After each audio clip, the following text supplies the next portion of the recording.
first real asylum I've ever been in.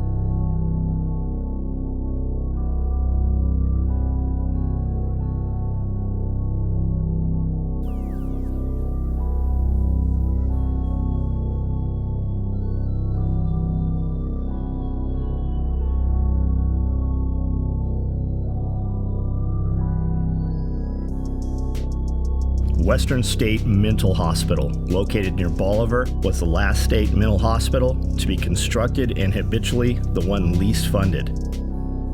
The Western Mental Health Institute is a historic insane asylum located about 60 miles east of Memphis. The institution is anchored by the main administration building, a Gothic revival landmark designed in the mid-1880s on the Kirkbride plan.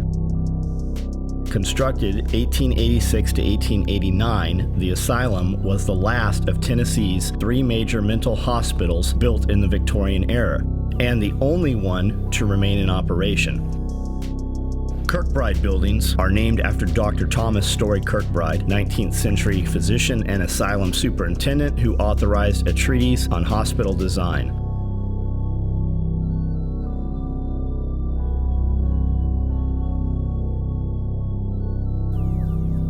This treatise and Dr. Kirkbride's other work had a far-reaching influence on the construction of American insane asylums through much of the later half of the 19th century.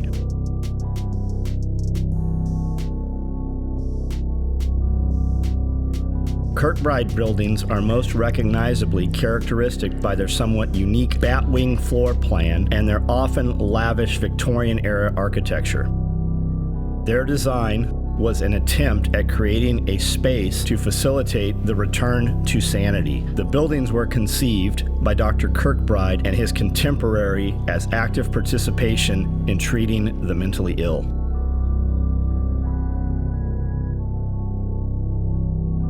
In December 1885, the Site Commission chose the farm of Paul T. Jones as the location for the proposed facility.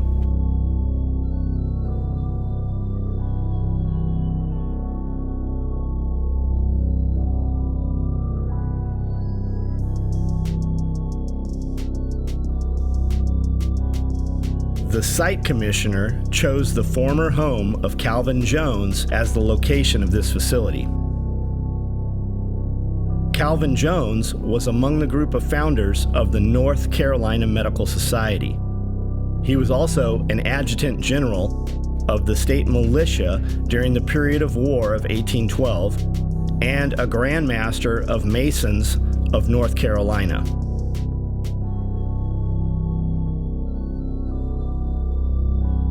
As a part of his envisioned network of plantations across the South, he had 2 homes. One in Raleigh, now Wake Forest, and one in Boliver, Tennessee.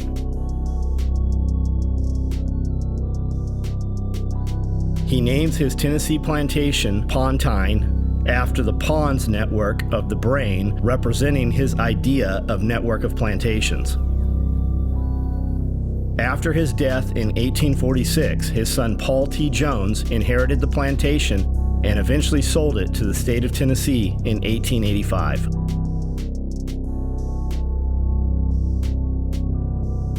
The institution's patient population grew from a few hundred in the 1890s to over 2,000 in the 1960s, as patients remained hospitalized for decades.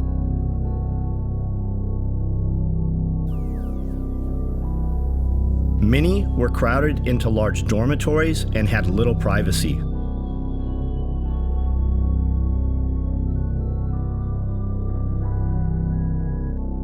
One person stated that when lightning struck nearby, you could see a man who hung himself swinging from the top of the administration building. None of the employees, security guards, or locals have ever seen this. It was also said there are places in Luton Hall where there are no cameras, and the patients use this spot to kill other patients.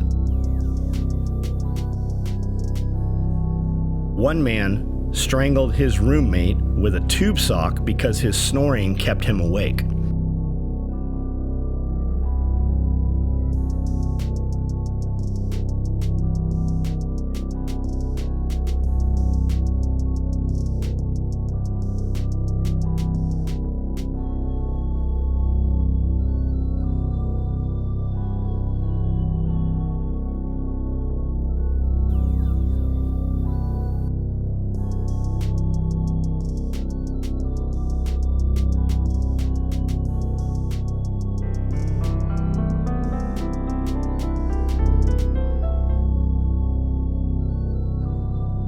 Western State's main administration building is one of the most significant examples of Gothic Revival institutional architecture remaining in Tennessee.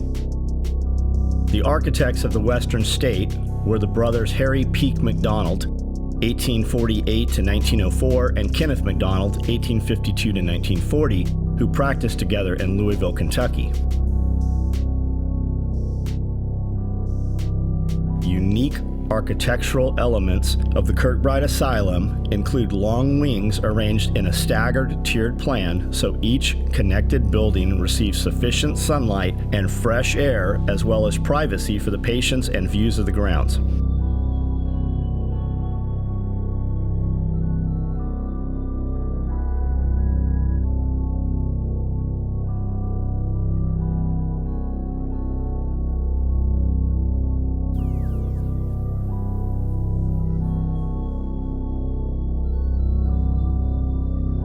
Male and female patients were housed on their own wings, separated by central administrative core with offices.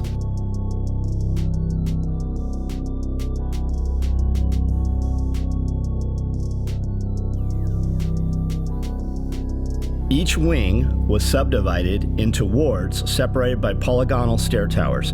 As part of the therapeutic treatment method, asylums on the Kirkbride plan were located in secluded sites with expansive grounds, landscaped gardens, and farmland.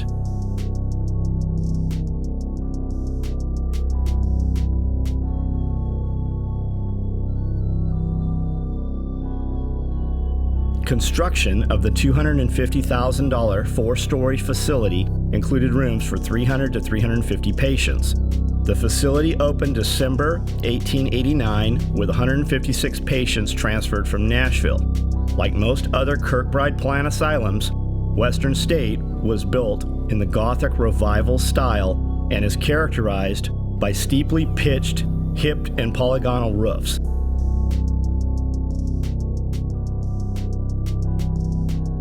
The interior features multicolored tile floors, vaulted ceilings, pressed tin ceilings, a turned wood stair, and marble builder's plaque.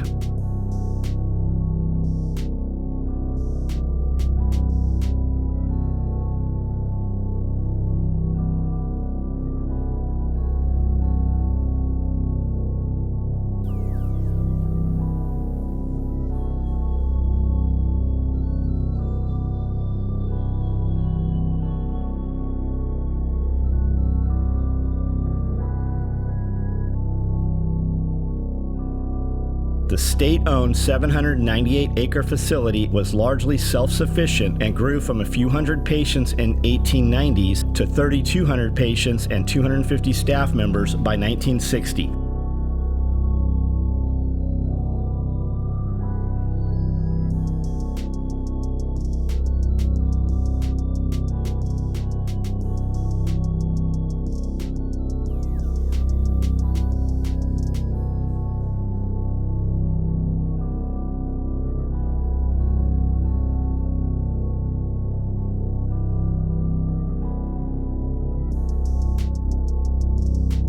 Tennessee's segregationalist policies were manifest at Boliver in the separate two-story Negro ward the state built for African American patients in 1895 to 1896.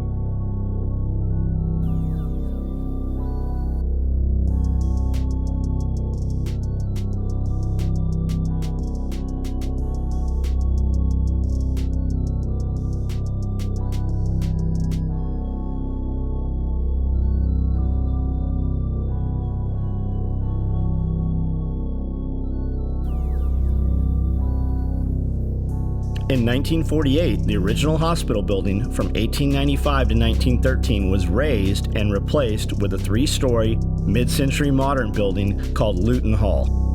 The sprawling Gothic Revival landmark was listed on the National Register of Historic Places in 1987 as part of the Western State Mental Hospital Historic District.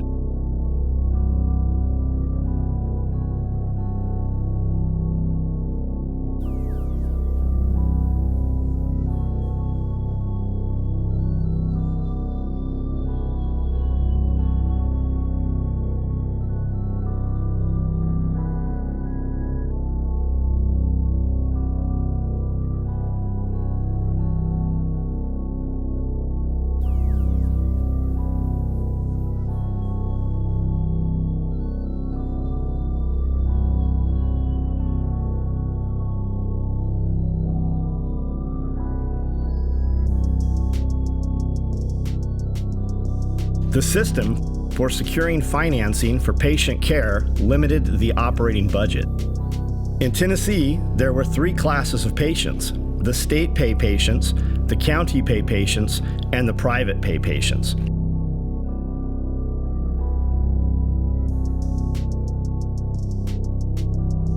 State agencies agreed to pay for 1 patient out of a population of 1,000. Once this portion of the payment had been satisfied, the county was responsible for additional costs. The county payment consistently lagged behind, and the superintendents had to engage in deficit spending to keep the hospital operating.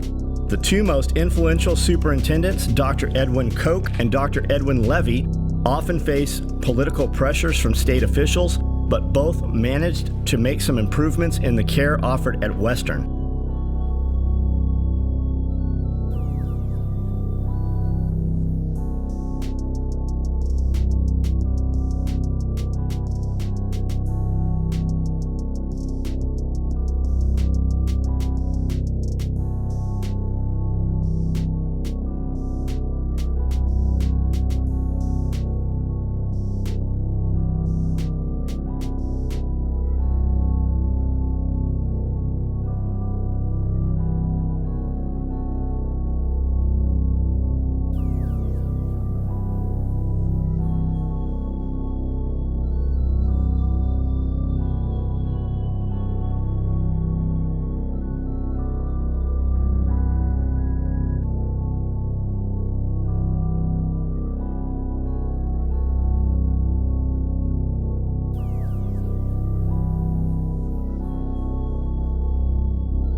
The institution once had a connection with Georgia Tann, who operated the Tennessee Children's Home Society, an adoption agency in Memphis, Tennessee.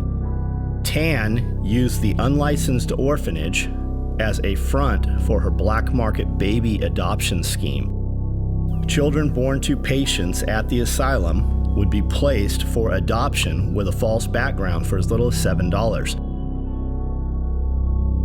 Many children were sold to pedophiles or for slave labor.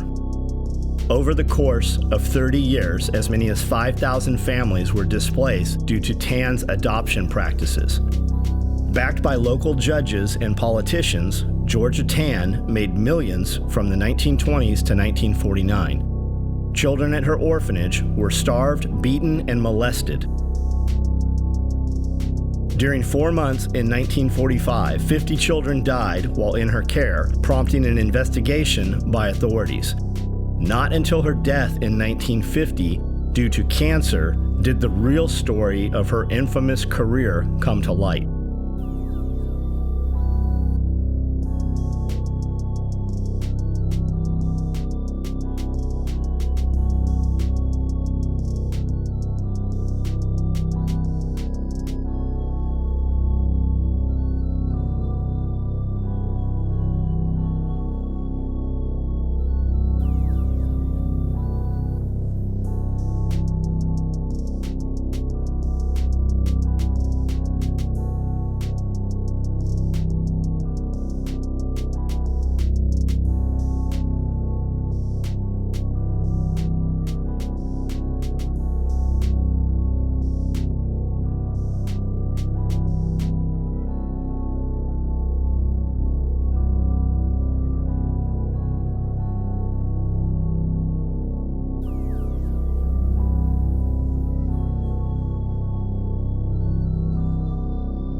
Patients at Western received the treatments available in their period of institutionalization. These treatments range from hydrotherapy and insulin shock therapy to lobotomies and electric shock therapy.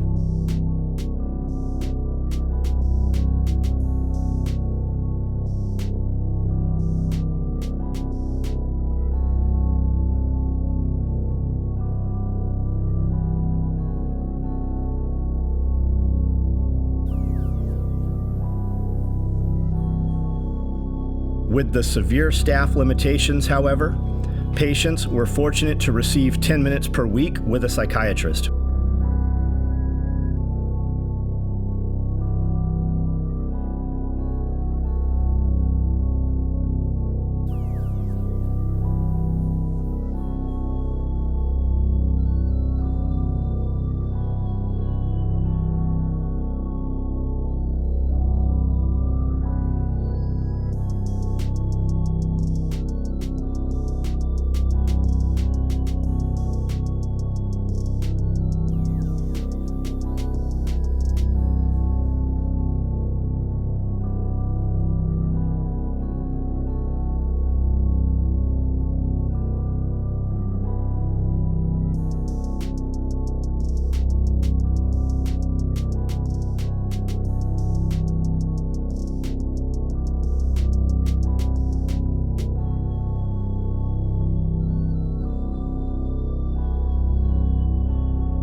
In 2008, the state demolished several historic buildings, including 1927 Physician Apartments building and 1920 staff houses, in order to construct a modern, state-of-the-art $58.5 million psychiatric hospital opened in 2010. Today, Western State serves around 2,500 patients across 24 counties, although only 250 to 300 of them reside on campus. Many historic buildings are vacant and in disrepair. With a staff of 650 and an annual budget of approximately $35 million, Western State is the largest employer in Hardeman County.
One of the realest to try. My family, SOE, got the tools to survive. Yeah.